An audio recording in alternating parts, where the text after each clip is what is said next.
सोबत असेल जाणीव। रोखोक बातम्यांसाठी पाहत राहा जाणीव मराठी। होऊ द्या जाणीव। लाईक करा, शेअर करा आणि सबस्क्राईब करा आपल्या हक्काचे चॅनल जाणीव मराठी।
गेट लावल्यामुळे ती गर्दी होती।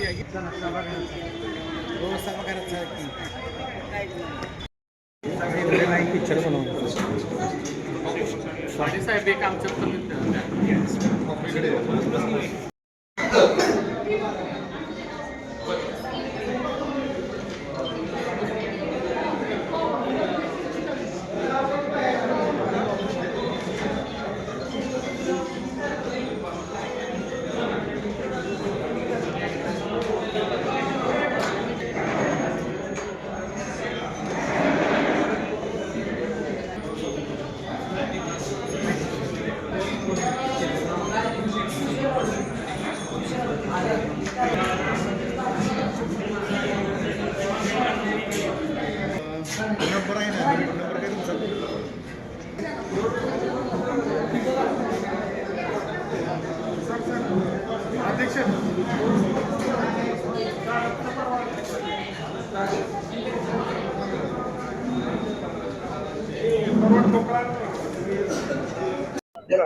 आज खऱ्या अर्थानं हे मिनी मंत्रालय म्हणून जिल्हा परिषदेच्या स्थानिक स्वराज्य संस्थेच्या निवडणुका आणि त्या मोजक्या सीटा घेऊन आम्ही शेतकऱ्याची बाजू घेऊन लढवण्याचं ठाम ठरवलेलं आहे।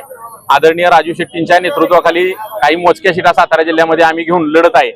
आज आपण बघितलं तर जगाच्या पोशिंद्याची वणवण काय थांबायला तयार नाही, परंतु आज त्याचा कौटुंबिक दर्जा बघितला, शैक्षणिक दर्जा बघितला, आरोग्याचा प्रश्न बघितला तर सगळ्याच बाजूनं त्याची चहू बाजूनं, त्यामुळे शेतकऱ्यांच्या आत्महत्या प्रचंड प्रमाणामध्ये महाराष्ट्रात होत आहेत। फक्त बाकीचे पार्ट्या सगळ्या कळवळा आणतात की बाबा आम्ही शेतकऱ्याचे हे आहे, पण तारणहार कोणी व्हायला तयार नाही। गेल्या अनेक वर्ष म्हणतोय आम्ही की कर्जमुक्त झाला पाहिजे शेतकरी, परत शेतीपंपाचं संपूर्ण लाईट बिल माफ झालं पाहिजे, परत आमचा बाकीचे जे उसाचा दराचा प्रश्न आहे तो आम्ही सातत्याने घ्यावा लागतो, हमी भावाचा प्रश्न आम्हाला सातत्याने घ्यावा लागतो।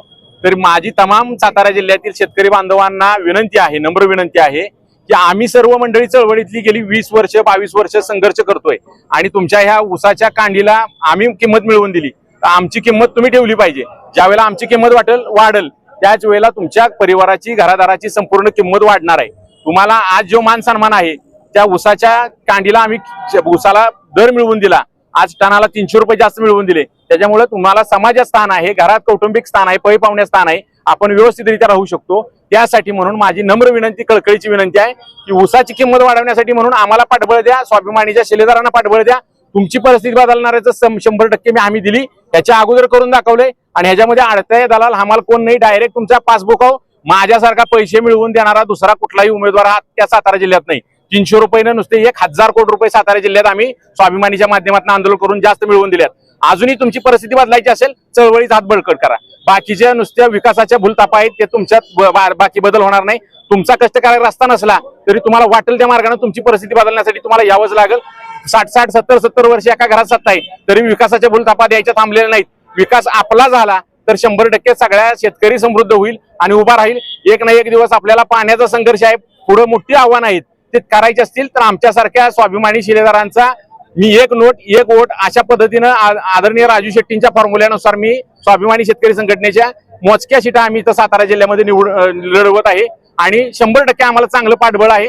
100% आमचा विजय निश्चित आहे. यावेळेला शेतकऱ्यांच्यात आनंदाचं वातावरण आहे. गेल्या अनेक दिवस संघर्ष करून आम्ही जे 3500 रुपयेपर्यंतचा टप्पा नेलाय, आम्हाला हाच टप्पा 5000 रुपयेपर्यंत ऊसाचा टनाचा दर नेण्याची म्हणजे 5 रुपये किलो एवढा नगण्य सुद्धा आमच्या दृष्टीनं दर आहे, परंतु ते नेण्याचं आमचं उद्दिष्ट आहे. ते पूर्ण करण्यासाठी आम्ही हे निवडणूक नसून हे एक आंदोलन आहे आणि त्या पद्धतीने आम्ही याला सामोरे जातोय.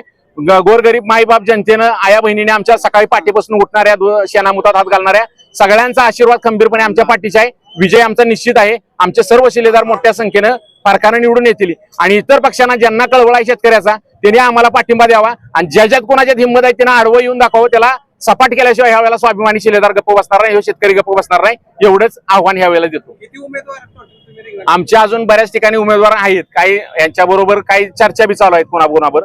जर आम्ही एकत्रितपणे गेलो काय होतंय, लोकशाही संपत चालली आहे अशी सर्वच धारणा सगळ्या माणसांच्या मनामध्ये झाली आहे. लोकशाही टिकवायची असेल तर क्रांतिसिंह नाना पाटलांचा प्रति सरकार तो पॅटर्न साताऱ्यात पहिल्यांदा रुजला गेला आणि तो भारतानं स्वीकारला. तशाच पद्धतीचा लोकशाही बचाव हे आंदोलन ह्या इथं सर्व पक्षीयांनी करणं गरजेचं आहे आणि तो पॅटर्न सगळ्या महाराष्ट्रानं स्वीकारेल. याच्या अगोदरी तुम्ही ह्याच्या महाराष्ट्रात राष्ट्रवादीची एक सभा झाली होती, संपूर्ण वातावरण बदलायची सभा साताऱ्यातनं झाली होती. क्रांतिकारांचा जिल्हा आहे, माजी सैनिकांचा जिल्हा आहे, शेतकऱ्यांचा कष्टकऱ्यांचा जिल्हा आहे. त्याच्यामुळे 100% यश येईल आणि सर्वांनी एकत्र होण्याचं मी आवाहन करतो. आणि नसेल तर आम्ही आहे मैदानात, आम्ही मैदान सोडून हटणारी माणसं नाही. काही मोजक्या शिटा घेऊन आम्ही मैदानात आहे. आता सातारा जिल्ह्यात युती तुटलेली आहे. अशा वेळेस तुम्हाला कुठल्या पक्षाला जर साथ द्यायला सांगितलं तर आम्ही इतर सगळेच पक्ष पातळ्या सोडून लोकशाही बचाव अशी आघाडी एक तयार करा आणि आपापल्या पक्षानं जिथं जिथं कोणाला काही जागा सुटतात काय करतात त्या तुल्यबळ जागा घेऊन आपण लढूया. कारण लोकशाही बचावून वाचवणं हे एक फार मोठं घटना म्हणतात. कुणाचं कलम 21 नुसार कुणाला समान अधिकार आहे का? लाईट आम्हाला रातच्या 1 वाजता देतात, बाकीच्याला उद्योजकाला 24 तास लाईट आहे, शेतकऱ्याला 8 तास लाईट आहे, रात्रीची एरीची. आता निवडणुकीच्या तोंडावर दिवसा लाईट 8 तास काहीतरी असं करतात, परत ती बंद करतात, बिघडवतात. हे प्रत्येक वेळेचा जुमलाबाजी आहेच. त्याला माणसा ही वैतागलेली आहे. फक्त काय करतात, पैशाचा बेसुमार वापर, सत्तेचा बेसुमार वापर करून काही लोकशाही संपवायला निघाले असेल तर प्रत्येकाचं एक चांगल्या नागरिकाचं एक कर्तव्य आहे लोकशाही वाचवण्यासाठी ठामपणे. आणि आम्ही स्वाभिमानी शेतकरी संघटना राजू शेट्टींच्या नेतृत्वाखाली ठामपणे लोकशाही वाचवण्यासाठी मैदानात आहे. मी म्हणतोय आव्हान तेच करतोय की लोकशाही वाचवा तर देश वाचेल. काहीतरी विचार तत्व धोरणं आबाधित राहतील, नाहीतर मग सगळीच माणसं स्वार्थानं एकाच बाजूला पळत राहतील.